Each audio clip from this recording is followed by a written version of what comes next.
سورة أنفال مدنية. بسم الله الرحمن الرحيم. يسألونك عن الأنفال قل الأنفال لله والرسول فاتقوا الله وأصلحوا ذات بينكم وأطيعوا الله ورسوله إن كنتم مؤمنين. সূরা আল আনফাল আয়াত ৭৫ মাদানী। পরম করুণাময় অতি দয়ালু আল্লাহর নামে।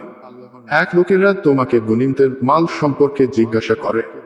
বল, গনিমতের মাল আল্লাহ রাসূলের জন্য। সুতরাং তোমরা আল্লাহকে ভয় কর এবং পরস্পরের মধ্যকার অবস্থা সংশোধন করে নাও। আর আল্লাহ ও তার রাসূলের আনুগত্য কর যদি তোমরা মুমিন হও। إنما المؤمنون الذين إذا ذكر الله وجلت قلوبهم وإذا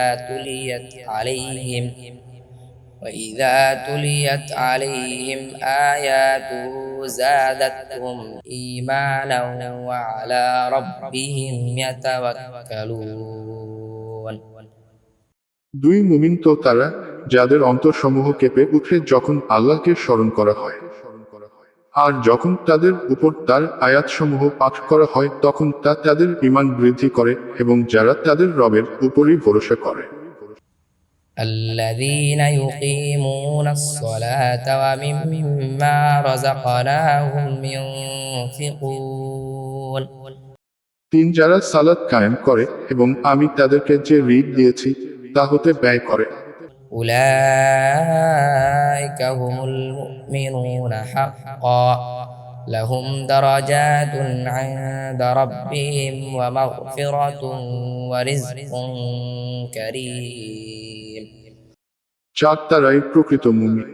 তাদের জন্য রয়েছে তাদের রবের নিকট উচ্চ মর্যাদাসমূহ এবং ক্ষমা ও সম্মানজনক রিজিক। كما أخرجك ربك من بيتك بالحق وإن فريقا من المؤمنين لكارهون. 5, এটা এমন যেভাবে তোমার রব তোমাকে নিজ ঘর থেকে বের করেছেন যথাযথভাবে এবং নিশ্চয় মুমিনদের একটি দল তা অপছন্দ করছিল।